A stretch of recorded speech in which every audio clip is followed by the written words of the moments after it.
గత 20 రోజులుగా రాజమండ్రి వాసులను చిరుత వణికిస్తోంది. కంటి మీద కునుకు లేకుండా చేస్తుంది. అటవీ ప్రాంతం నుంచి జనవాసంలోకి రావడంతో స్థానికులు భయంతో వణికిపోతున్నారు. ఎప్పుడు ఏ వైపు నుంచి వచ్చి దాడి చేస్తుందోమని భయంతో కాలం వెల్లదీస్తున్నారు. వీలైనంత త్వరగా చిరుతను బంధించాలని అటవీ సిబ్బందిని వేడుకుంటున్నారు.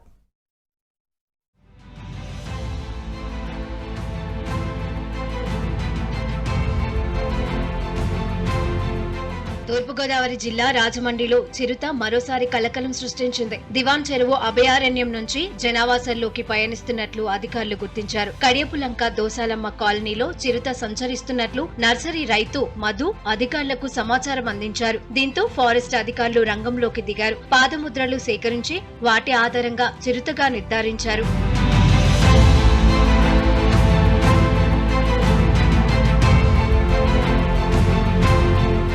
ఈ నెల 6న దివాన్ చెరువు అటవీ ప్రాంతంలో చిరుత పులి మొదటిగా కనిపించింది. వెంటనే అలర్ట్ అయిన అటవీశాఖ అధికారులు స్థానిక ప్రజల్ని అప్రమత్తం చేసి దానికోసం వేట ప్రారంభించారు. 20వ తేదీ నుంచి అటవీ ప్రాంతంలో చిరుత ఆనవాళ్లు కనిపించలేదని, గత రాత్రి కడియం పరిసరాలలోకి చిరుత వచ్చినట్లు ఆనవాళ్లు లభించాయని అటవీశాఖ అధికారులు తెలిపారు.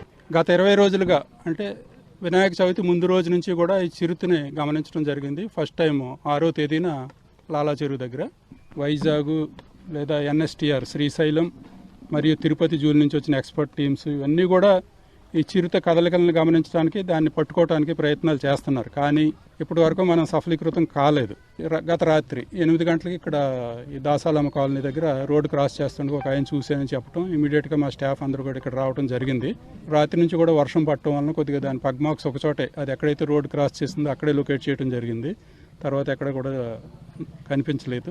ప్రస్తుతం చిరుత ఆలమూరు మండలం గోదావరి తీరం వైపు వెళ్లినట్లు అటవీశాఖ అధికారులు భావిస్తున్నారు. దీంతో ప్రజలు అప్రమత్తంగా ఉండాలని విజ్ఞప్తి చేస్తున్నారు. ఎవరూ బయటకు రావద్దని, ఇంటి బయట లైట్లు వేసి ఉంచాలని సూచించారు. అలాగే చిరుత సంచార సమాచారం తెలిస్తే వెంటనే అటవీశాఖ అధికారులకు అందించాలని కోరారు. దీనిలో ముఖ్యంగా ప్రజలకు విజ్ఞప్తి ఏంటంటే ఎవరూ ఒంటరిగా తిరగొద్దు. ఏమండి, చిన్నపిల్లల్ని బయట పంపించొద్దు. ఎందుకంటే దాని హైట్లో ఉన్నదానికి ఈజీ ప్రేబేస్. మనుషులు బయట బహిరంగ మలమూత్ర విసర్జన చేయొద్దు. కూర్చుని ఉన్నవాడు ఈజీ, అదేదో జంతువు అనుకుంటుంది. మనం నిల్చుని ఉన్నప్పుడు దానికంటే హైట్ ఉన్న దాని మీద ఎప్పుడు కూడా అది అటాక్ చేయదు. ఒకవేళ పొరపాటుని ఎవరికైనా ఎదురుపడినట్లయితే దానికి వెన్ను చూపొద్దు, వెన్ను తిరిగి పారిపోవటం కానీ అది చేయొద్దు. స్టడీగా నిలబడి 2 చేతులు పైకెత్తి గట్టిగా అరుస్తూ వెనక్కి అడుగులు వెయ్యాలి, వెనక్కి తిరగొద్దు. అది నైట్ టైము ఇళ్ల చుట్టూ లేదా నర్సరీలో ఉన్న లైట్లన్నీ కూడా ఆన్ చేసి ఉంచండి. బయటకు మనిషి వచ్చినప్పుడు చేతిలో కర్ర, టార్చ్ లైటు రావాలి. చిన్నపిల్లల్ని ఎట్టి పరిస్థితుల్లోనూ బయటకు వదలొద్దు సాయంకాలం 5 తర్వాత. చిరుత సంచారంతో నర్సరీ రైతులు, స్థానికులు తీవ్ర భయాందోళనకు గురవుతున్నారు. ఈ క్రమంలోనే ఇవాళ నర్సరీ కార్మికులకు యాజమాన్యం సెలవు ప్రకటించింది. నర్సరీపై ఆధారపడి ఎంతో జీవనం సాగిస్తున్నామని, చిరుత భయంతో పనులకు వెళ్లలేకపోతున్నామని అంటున్నారు. వీలైనంత త్వరగా పట్టుకోవాలని అటవీశాఖ అధికారులను వేడుకుంటున్నారు. చాలా భయాందోళన చెందుతున్నారు. ఇక్కడ నిత్యం కొన్ని వేల మంది ఈ చుట్టుపక్కల గ్రామాలే కాకుండా ఈ మండలం కాకుండా పక్క మండలం, పక్కన కేశవరం మండలం, ఆలమూరు నుంచి కూడా నిత్యం వేలాదిగా మంది ఇక్కడికి వచ్చి ఉపాధి పొందుతూ ఉంటారు. ఒకరోజు నర్సరీ వ్యవస్థ ఆగిందంటే ఈ రైతులకి తీవ్రమైన నష్టం జరుగుతుంది.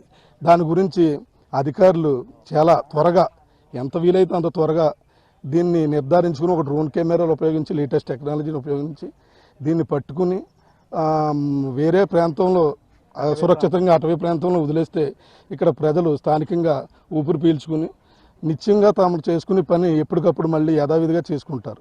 ఇంకా అవేర్నెస్ ప్రజల్లో కల్పించాలని అటవీ శాఖ వాళ్ళని మేము కోరుకుంటున్నాం. మెయిన్ అది కనిపిస్తే, ఒకవేళ పొరపాటున ఎవరికైనా కంటబడితే తీసుకోవాల్సిన జాగ్రత్తలు, ఎలా దాన్ని అటెంప్ట్ చేయాలి అన్నది మాత్రం ప్రజల్లోకి బాగా తీసుకెళ్తే మాకు సహాయపడుతుంది. దీని గురించి ప్రజలందరూ మాత్రం చాలా భయాందోళనకు గురయ్యారు. గంటకు సుమారు 100 కిలోమీటర్ల వేగంతో పయనించే చిరుత తక్కువ సమయంలోనే ఎక్కడికైనా వెళ్లగలిగే అవకాశం ఉంటుంది. దీంతో చిరుతను పట్టుకోవడం అటవీ సిబ్బందికి సవాల్గా మారుతోంది.